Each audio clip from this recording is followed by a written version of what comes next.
beaucoup de gens, la mobilité passe par la voiture et le trafic routier.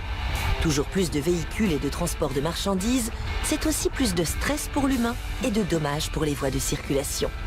Conséquence, des chantiers et encore plus de stress. Est-il encore possible d'améliorer nos routes? Et si oui, comment? Salut, soyez les bienvenus dans Xenius. Bienvenue à tous. Aujourd'hui dans Xenius, nous allons explorer une situation typique sur les autoroutes allemandes, à savoir les travaux et les bouchons. En France, c'est plutôt exceptionnel de rouler à 30 km/h sur l'autoroute. Mais ici, en Allemagne, ça arrive tous les jours. Surtout au niveau de ce nœud routier, là derrière. L'échangeur Cologne-Est est une connexion très importante pour les poids lourds venus de toute l'Europe, quelle que soit leur destination. C'est là qu'on se rend compte que nos routes ont un vrai problème. Et la solution pourrait bien se trouver juste là, sous nos pneus.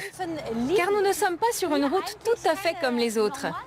Ici, des scientifiques effectuent des recherches pour améliorer la situation. Aujourd'hui, nous allons découvrir l'avenir de nos axes routiers et bien entendu, cela concerne aussi la France.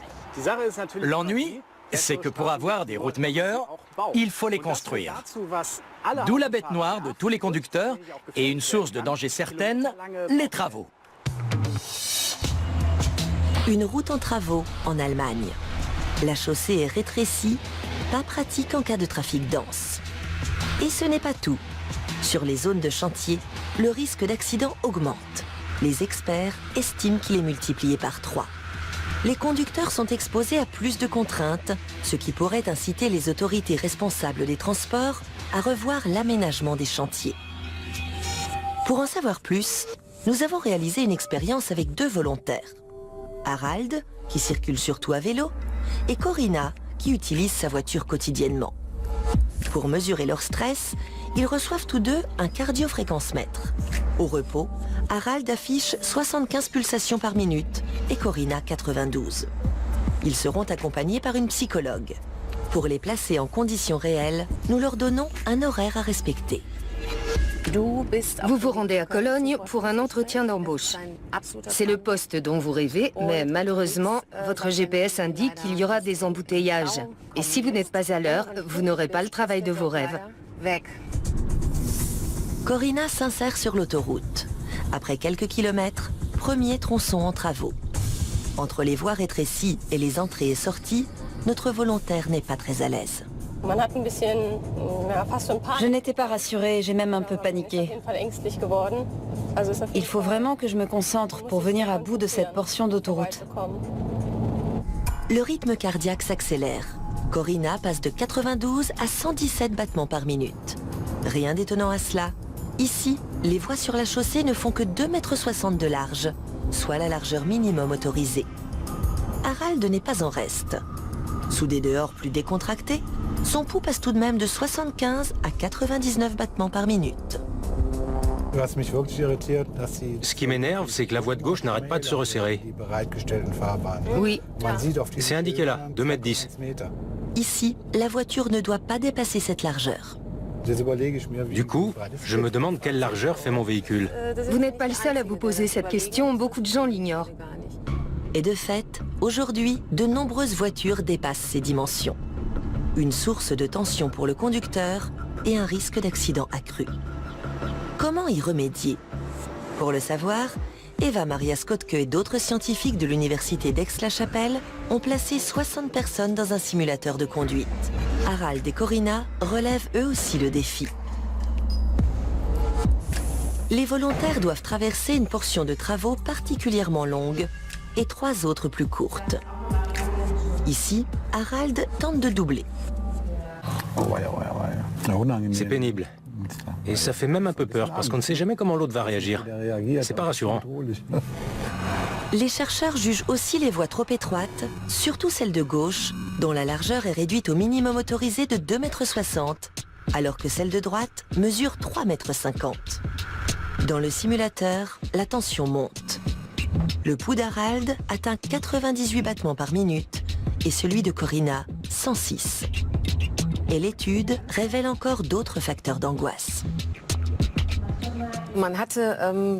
À certains endroits à risque, on a pu mesurer une nette augmentation de la fréquence cardiaque chez tous les cobayes. Et c'est clairement lié au rétrécissement de la chaussée. Le stress augmente au niveau de la transition entre la route normale et la partie en travaux. La route n'est plus aussi large et les véhicules roulent plus près les uns des autres. En clair, avec plusieurs courtes zones de chantier qui s'enchaînent, le danger augmente. Mieux vaut un long segment d'autoroute en travaux qui limite les virages. Mais attention, après 20 km, l'habitude s'installe. Et ce n'est pas une bonne chose. Là, vous avez dépassé les 100 km/h. Vous ne vous rendez plus compte de la vitesse? Oui, c'est tellement lent que ça m'énerve de devoir rouler à 80 sur l'autoroute. Plus de la moitié des participants a dépassé la vitesse autorisée, au moins sur le dernier tiers des 40 km de travaux. Certains ont roulé jusqu'à 1,5 fois trop vite. Les autres, dont Harald fait partie, ont fini par se ranger dans la file de droite. Ça m'énerve. Pourquoi il veut aller plus vite que moi, celui-là? Non, mais franchement... Vous sentez que vous commencez à vous crisper? Que la moutarde vous monte au nez? Et comment? Quand on respecte les vitesses autorisées et qu'on se fait doubler comme ça... L'agressivité au volant et la vitesse excessive entraînent une recrudescence d'accidents, de même que l'inattention croissante lors de longs travaux. Il ne faudrait pas dépasser 15 km de chantier, car dans ce cas, la concentration chute et le niveau de stress grimpe en flèche. Par contre, les scientifiques constatent qu'une signalisation adaptée, comme des panneaux d'information sur le chantier, remonte le moral des conducteurs. Plus la situation est transparente et mieux c'est.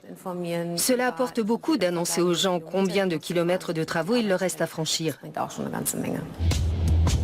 L'objectif doit être de rendre les travaux routiers les plus sûrs possibles. Mais les automobilistes doivent aussi garder à l'esprit que la plus grande vigilance est de mise.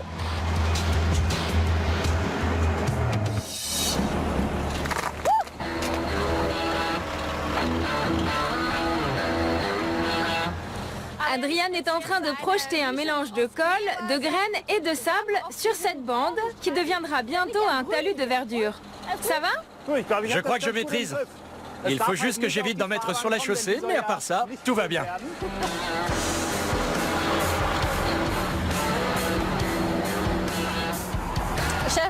J'ai un peu l'impression d'être la reine de l'autoroute. On se croirait presque sur un char de carnaval. Ah, bonjour. Bonjour. Bonjour. Vous vous êtes bien débrouillé. On voulait se rendre utile. Vous êtes française, on dirait. Oui. J'adore cet accent. Dites-moi, quel est l'intérêt de tout ça? C'est juste pour faire joli, non? Pas seulement. C'est un mélange de paille, de colle forte et bien sûr de graines, destiné à engazonner les bordures d'autoroute. Par la suite, un réseau de racines va se développer et ce sera plus résistant. Pour vous, quel est le vrai problème des routes allemandes? Sur quoi portent vos recherches? Elle porte sur tout ce qu'il est possible de réaliser en matière de construction de routes, sur toutes les innovations. Nous nous interrogeons sur l'économie en ressources, la quantité de recyclage que l'on peut effectuer, la manière de rendre les routes moins bruyantes, plus durables, plus rentables, et la façon de réduire le nombre et la durée des chantiers sur le réseau routier. Ce revêtement n'est pas encore terminé. Il manque encore plusieurs couches. Absolument. Et qu'est-ce qu'il y a en dessous? Je vais vous montrer ça. Je peux essayer? Ah, c'est pas évident. Bon, je vais jusqu'où? Je suis en train de démolir votre route. C'est bon là. Ok. Ce que vous avez tout en dessous, c'est la couche de forme, composée de matériaux graveleux. Par-dessus se trouve la véritable construction en dur, à savoir les couches avec de l'asphalte. Et qu'est-ce qu'il faut améliorer ici? Ce que nous souhaitons améliorer, ce sont les couches supérieures, celles qui comportent de l'asphalte. Bref, toutes celles qui reposent au-dessus de la couche de forme. Vous pouvez nous montrer quelques idées? Quelques projets? Bien sûr.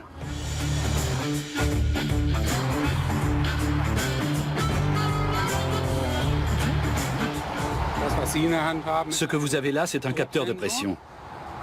Il réagit à une contrainte exercée par le haut. Et vous, vous avez un capteur d'étirement qui se courbe comme ceci. Il nous montre comment la chaussée réagit lorsqu'un véhicule roule dessus.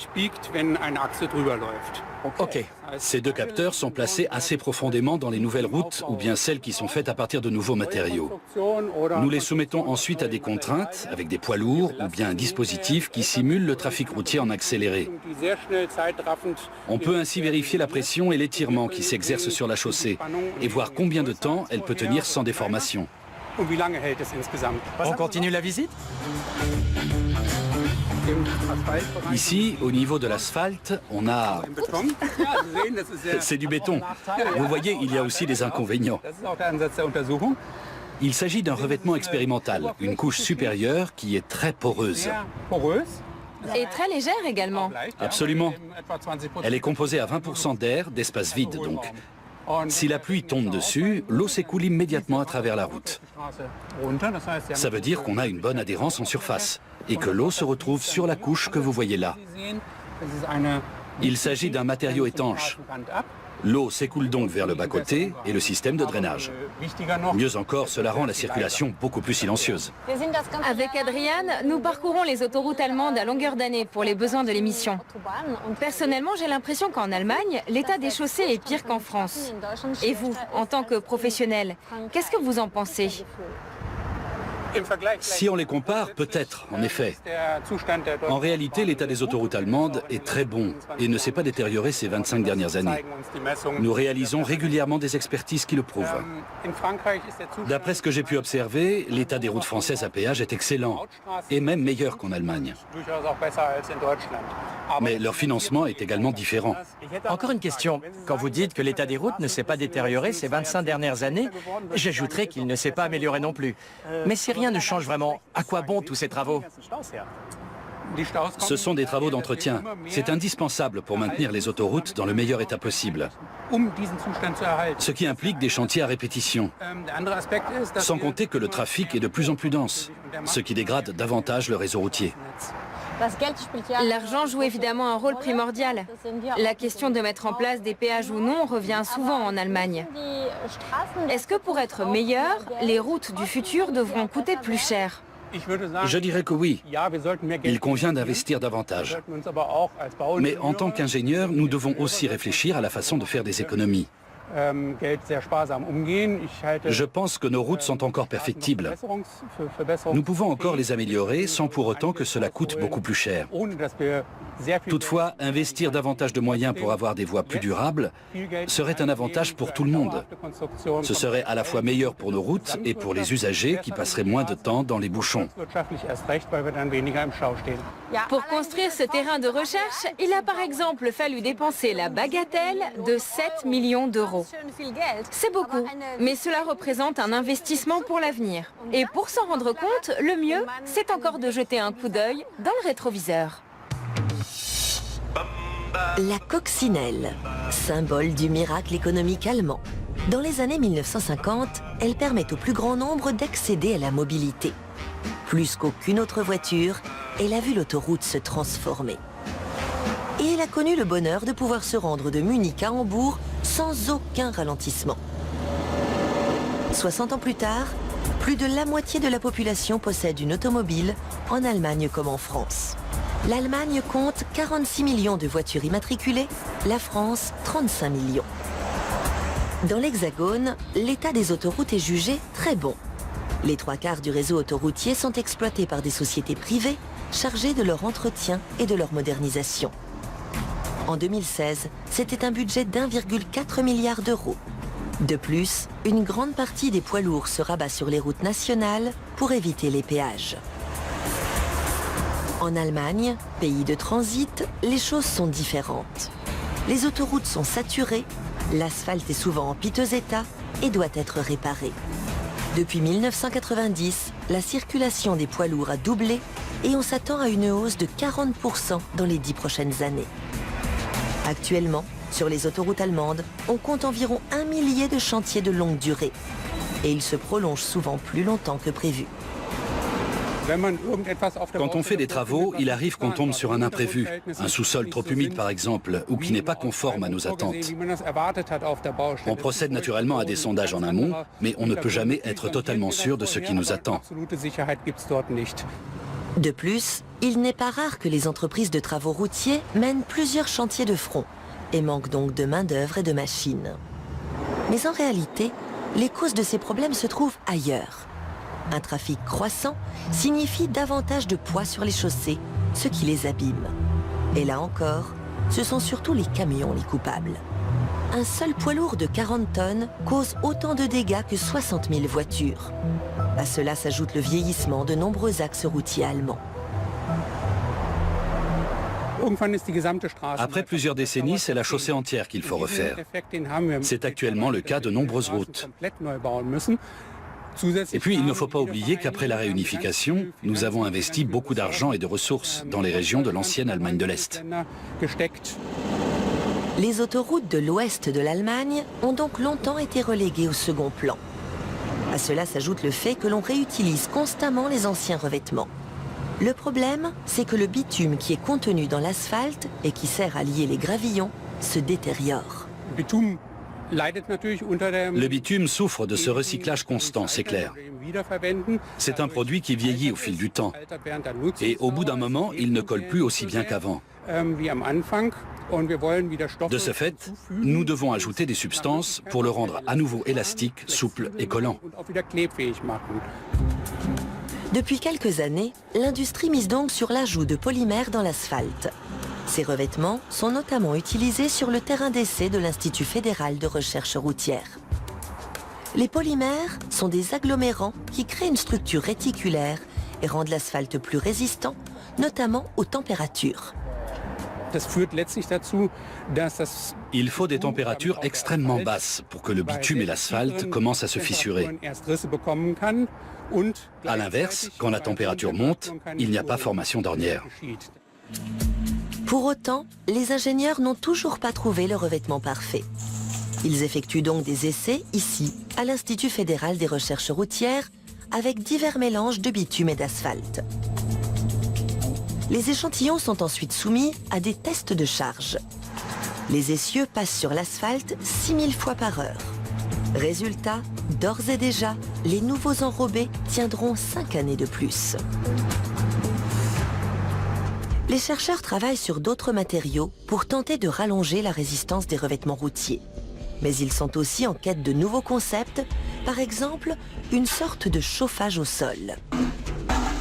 L'hiver, on diffuse de la chaleur pour empêcher la formation de glace.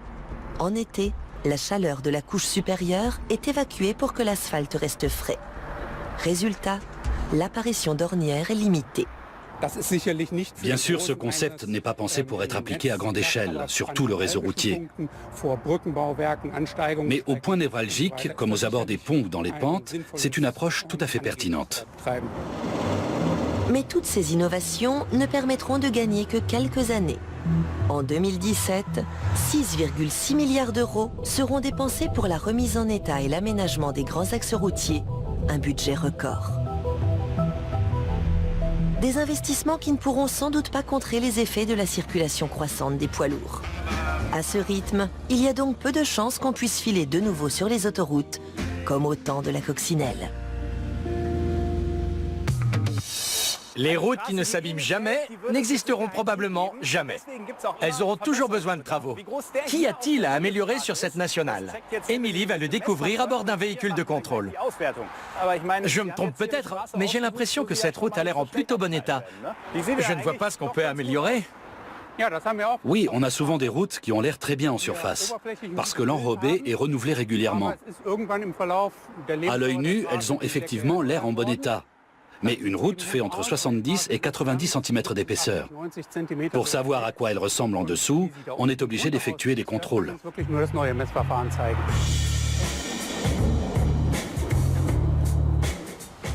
Voici notre antenne Géoradar 3D.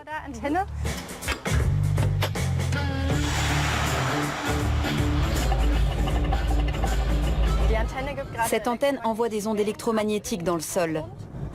Elles sont réfléchies, puis captées par l'antenne. Elles montrent les endroits où le sous-sol est différent. Cela donne des relevés en images. Jusqu'à quelle profondeur ces mesures peuvent-elles être effectuées? Ça dépend. Avec cette antenne, on peut aller à peu près jusqu'à 1 mètre. Et voilà. Super. Alors, ça donne quoi les résultats? Ici, c'est l'intérieur de la route. Et sur cet écran, il s'agit d'une coupe dans la longueur, c'est-à-dire dans le sens de la circulation. Là, on voit la surface de la chaussée et chacune de ces lignes qui s'étendent à l'horizontale représente la limite d'une couche. Tant que ces lignes restent bien horizontales, on sait que ça va. Mais lorsqu'il y a de petits pics, comme ici, c'est qu'il y a des dégâts. On peut supposer que la couche est fracturée à cet endroit. Et ici aussi. Si je comprends bien, lorsqu'il s'agira d'effectuer des travaux sur cet axe, la route devra être entièrement refaite? Oui, il faudra sûrement la reconstruire. L'avantage, c'est que vous le savez déjà. Exactement. Combien de temps faut-il pour contrôler toutes les routes? D'ailleurs, est-ce le but? Je pense que nous allons tester une grande partie du réseau de cette façon, afin de détecter les endroits sensibles sur lesquels il faudra intervenir. En combien de temps, à peu près? Avec ce véhicule, nous avançons à 80 km/h. On a environ 12 500 km d'autoroute par direction, que l'on multiplie donc par 2. Et en plus, nous avons bien 40 000 km de route nationale. Ça va nous prendre un peu de temps. Merci beaucoup, monsieur Zander. Merci. Je vous en prie. Et bonne chance pour tous ces travaux. Merci. Grâce au géoradar 3D, on sait maintenant à quoi ressemble le sous-sol de la route. Mais dans quel état est exactement la couche supérieure de la route? Peut-on anticiper les dégâts à venir? Réponse dans le reportage suivant. Nid de poule et autres dommages routiers peuvent s'avérer dangereux et surtout coûter cher. Pour tenter d'y remédier, les autorités responsables des transports ont fait appel à ces 2 scientifiques. Leur mission, trouver le moyen d'anticiper l'apparition des nids de poules. Hermann Beuschel est ingénieur et c'est lui qui ouvre le bal. Il doit détecter les plus petits défauts présents dans la chaussée avant que le danger ne grandisse et avec lui, le gouffre financier. Pour cela, il dispose d'une camionnette bardée d'instruments ultra perfectionnés. Une caméra à haute résolution pour photographier la surface des routes, des flashs qui rendent visibles les plus petites fissures. Sur le toit, un GPS qui détermine la position exacte des dégâts. Et enfin, ce boîtier d'allure plutôt insignifiante qui recèle pourtant un scanner à laser capable de balayer la chaussée environ 1 million de fois par seconde. Aujourd'hui, Hermann sillonne l'A67, un des principaux axes du sud de la Hesse. 70 000 véhicules l'empruntent chaque jour, dont 10 000 poids lourds. Il y a quelques années, la moitié de la chaussée a dû être refaite en raison du risque de formation de nids de poules. Celui-ci est particulièrement élevé à la sortie de l'hiver. Avec le défilé des camions de plusieurs tonnes et des dizaines de milliers de voitures par jour, à la longue, des ornières et des fissures peuvent apparaître dans l'asphalte. L'eau s'infiltre dans les fissures. Lorsqu'elle gèle et se transforme en glace, elle se dilate. Lors du dégel au printemps, un vide se forme et l'enrobé ne peut plus résister au poids des véhicules lourds. Résultat, un nid de poule. L'A67 est-elle en meilleur état que lors de la dernière inspection? Le scanner laser mesure la surface de l'autoroute sur toute la largeur de la voie et identifie les plus petites irrégularités. Avec les images de la caméra et les données GPS, un profil de l'autoroute s'établit. Plus je recense les petits dégâts tôt, et plus je peux réagir en amont. Je dois alors déterminer les mesures les plus adaptées, afin que les petits dommages ne deviennent pas plus grands, ce qui coûterait plus cher à réparer. Grâce aux données fournies par Hermann, les autorités responsables des transports décident quelles routes doivent être réparées en priorité. Anticiper la formation des nids de poules n'empêche certes pas les dégâts de survenir, mais permet d'éviter le pire. En 2 ans, près de 12 500 km doivent être arpentés par ces véhicules de contrôle, voie par voie. Puis, c'est au tour des routes nationales. Avant de recommencer avec les autoroutes. Pour Hermann, cette journée de travail s'achève. C'est à présent au tour de Julia d'entrer en action. Elle est géomaticienne. Sa mission consiste à analyser les données fournies par la caméra et le scanner. Elle doit éplucher les informations enregistrées par le véhicule de contrôle. Pour cela, elle observe le profil de la route mètre par mètre. Avec le temps, ça devient pénible parce qu'il faut fixer l'ordinateur pendant longtemps et repérer les dégâts. Le soir, on a l'impression de voir la route continuer à défiler. Résultat de ce travail de fourmi, les autoroutes reçoivent des notes. La 67 se classe plutôt bien. Ce n'est pas le cas de toutes les routes, loin de là. Alors la mission continue, devant l'ordinateur et sur l'asphalte, pour éviter d'en arriver à ça. Nous n'avons donc pas fini de tomber sur des travaux et des embouteillages. C'est indispensable pour préserver l'état de nos routes. Mais la bonne nouvelle, c'est que les recherches vont bon train. Un jour, nos routes résisteront mieux et nécessiteront moins de réparations. Les chantiers seront alors peut-être plus rares. Et ça sera un vrai soulagement pour tout le monde. Sur ce, roulez jeunesse. Oh, je l'avais pas vu celui-là.